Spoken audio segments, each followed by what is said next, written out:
வீடியோக்குள்ளே போயிடலாமா? இன்னைக்கு கிளாஸில் நம்ம பார்க்க போகிறது சிந்து சமவெளி நாகரிகம். அதை பற்றி தான் நம்ம பார்க்க போகிறோம். சிந்து சமவெளி நாகரிகம் உலகின் மிக பழமையான நாகரிகங்களில் ஒன்றாகும். இது இந்திய துணைக்கண்டத்தின் வடமேற்கு பகுதியில் சிந்து நதி மற்றும் அதன் கிளை நதிகளை கொண்டது. சிந்து சமவெளி நாகரிகம் அப்படின்றது தான் ரொம்ப பழமையான நாகரிகம். இது எங்கே நடந்தது அப்படின்னா சிந்து நதிக்கரை, இங்கிலீஷில் என்னென்னா இந்தூஸ் ரிவர் அப்படின்னு சொல்லுவாங்க. அது பக்கத்தில் நடந்ததால் இந்த நாகரிகத்தை வந்து சிந்து சமவெளி நாகரிகம் அப்படின்னு சொல்கிறாங்க. சரியா? ஏர்லி ஹரப்பன் பேஸ், ஹரப்பன் அப்படின்னாலும் சிந்து சமவெளி அப்படின்னாலும் ஒன்று தான். இந்த ஏர்லி ஹரப்பன் பேஸ் வந்து 3300 2600 BCE அப்படின்னா பிஃபோர் கிறிஸ்ட். இதை நோட் பண்ணிக்கோங்க, கண்டிப்பாக எக்ஸாமில் கேட்கறதுக்கு சான்சஸ் இருக்குது. சரியா? ஏர்லி ஹரப்பன் பேஸ், அப்புறம் mature Harappan phase, late Harappan phase, இதெல்லாம் நோட் பண்ணிக்கோங்க, அது ரொம்ப இம்பார்ட்டண்ட். அதே மாதிரி சிந்து நதிக்கரை நாகரிகம், அதாவது சிந்து சமவெளி நாகரிகம் வந்து எந்த நதிக்கரை பக்கத்தில் வந்து நடந்தது அப்படின்னு கேட்பாங்க. இங்கிலீஷில் வந்து இந்தூஸ் ரிவர் அப்படின்னு சொல்லுவாங்க, தமிழில் வந்து சிந்து நதி. சரியா? அதுவும் இம்பார்ட்டண்ட்.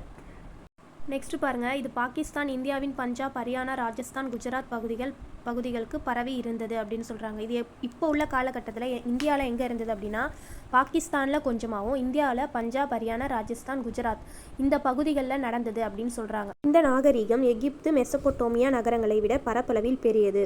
இந்த சிந்து சமவெளி நாகரிகம் தான் எகிப்து, மெசபொட்டோமியாவோ, அதாவது இது ஈக்குவலாக வந்தது எது அப்படின்னா எகிப்து, மெசபொட்டோமியா அப்படின்ற நாகரிகம் தான் வந்தது.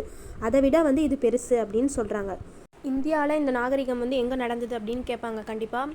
பஞ்சாப், ஹரியானா, ராஜஸ்தான், குஜராத், இதை வந்து நோட் பண்ணிக்கோங்க. நகர அமைப்பு பாருங்கள், திட்டமிட்ட நகர அமைப்பு. நகரங்கள் இரு பகுதிகளாக பிரிக்கப்பட்டன. எப்படி பிரிச்சிருக்காங்க? மேல் நகரம், கீழ் நகரம் அப்படின்னு பிரிச்சிருக்காங்க. மேல் நகரம் அப்படின்னா சிட்டாடல், கீழ் நகரம் அப்படின்னா லோயர் டவுன் அப்படின்னு ரெண்டாக பிரிச்சிருக்காங்க.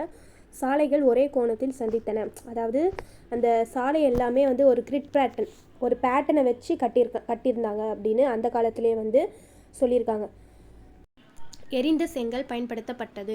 1 அல்லது 2 மாடி வீடுகள், ஒவ்வொரு வீட்டிற்கும் குளியலறை இருந்தது. ஒவ்வொரு வீட்டுக்கும் என்ன இருந்தது? குளிக்கிற அறை இருந்தது அப்படின்னு சொல்கிறாங்க. உலகின் சிறந்த பழமையான வடிகால் அமைப்பு. வீடுகளிலிருந்து கழிவுநீர் மூடிய வடிகால்கள் மூலம் வெளியேறியது. வடிகால் அமைப்பு, அதாவது ரொம்ப பக்காவாக வந்து அந்த வடிகால் அமைப்பு வந்து கட்டியிருக்காங்க. அதே மாதிரி வந்து ட்ரைனேஜ் சிஸ்டமும் வந்து நல்லா இருந்தது அப்படின்னு சொல்கிறாங்க. இதில் பாருங்கள், கோதுமை, பார்லி, பருத்தி, இதுதான் அவங்க வந்து விவசாயம் பண்ண பொருள்.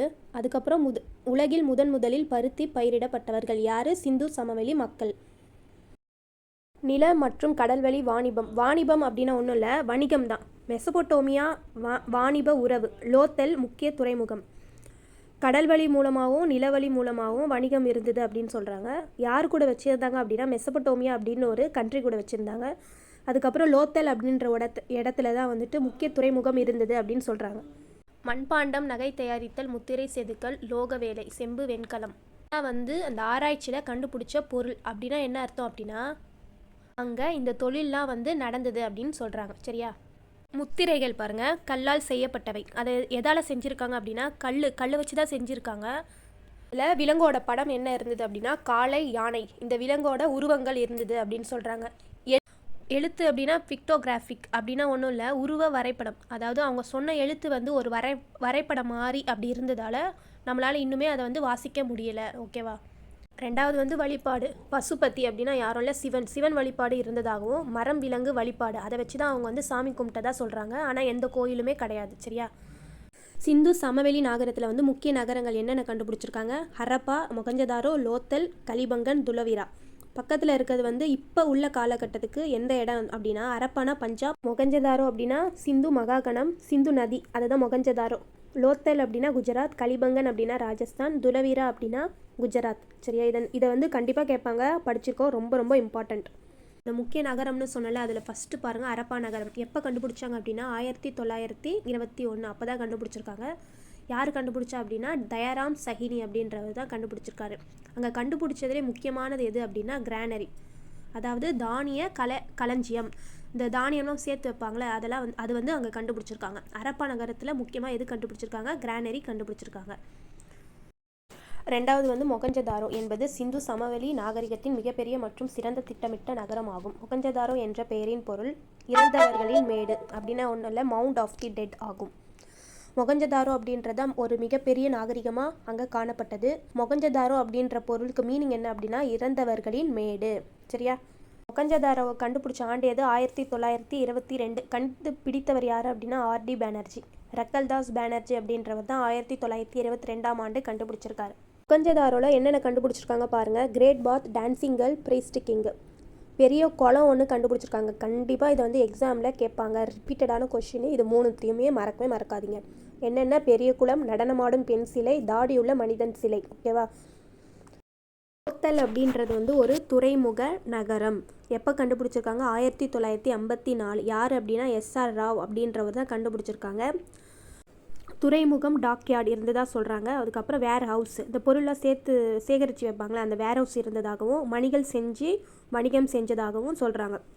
பீட்ஸு, டாக்யார்டு அப்படின்னு வந்தால் என்ன ஆன்சர் அப்படின்னா லோத்தல் அப்படின்ற ஆன்சரை கிளிக் பண்ணோம். கலிபங்கன் அப்படின்ற பிளேஸை பற்றி பார்த்துடலாமா? கலிபங்கன் அப்படின்னாலே பிளாக் பேங்கிள்ஸ், கருப்பு வளையங்கள் அப்படின்னு பொருள். அது இப்போ உள்ள காலகட்டத்தில் ராஜஸ்தான் மாநிலத்தில் இருக்குது. எந்த நதி அப்படின்னா காகர் ஆக்ரா நதி. அப்போ உள்ள காலகட்டத்துக்கு சரஸ்வதி அது பேர். அந்த நதி பேர் வந்து சரஸ்வதி அப்படின்னு சொல்லுவாங்க. எப்போ கண்டுபிடிச்சாங்கன்னா 1953. யாருன்னா அமலநாத் கோஷ் அப்படின்றவர் தான் கண்டுபிடிச்சாங்க. அதாவது அங்கே ப்ளஃப்டு ஃபீல்டு, உழவு நிலம் இருந்ததாக ஒரு இம்பார்ட்டண்ட் கொஷின் நோட் பண்ணிக்கோங்க. ஃபயர் ஒர்க்ஷிப், தீ வழிபாடு இருந்ததாக சொல்கிறாங்க. இது ரொம்ப ரொம்ப முக்கியம், படிச்சுக்கோங்க. கண்டிப்பாக கேட்பாங்க. அதாவது 5 தான் இருக்குது, அந்த 5மே மறக்காமல் படிச்சுக்கோங்க. லாஸ்ட்டு பிளேஸ் வந்து தோலவீரா. அங்கே வந்து வாட்டர் மேனேஜ்மெண்ட் வந்து ரொம்ப சிறப்பாக இருந்ததாக சொல்கிறாங்க. தோலவீரா அப்படின்னாலே வாட்டர் மேனேஜ்மெண்ட் தான். இப்போ எங்கே இருக்குது அப்படின்னா குஜராத்தில் இருக்குது. ரான் ஆஃப் கட்ச் அப்படின்ற பகுதியில் இருக்குது. எப்போ கண்டுபிடிச்சிருக்காங்கன்னா 1967 68. கண்டுபிடித்தவர் வந்து JP ஜோஷி அப்படின்றவர்.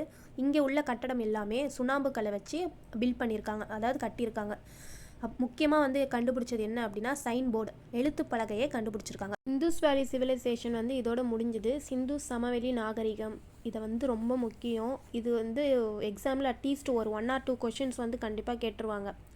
இந்த வீடியோ ஃபுல்லாக பாருங்கள், நோட்ஸ் எடுத்து நோட் பண்ணிக்கோங்க, கண்டிப்பாக கேட்பாங்க.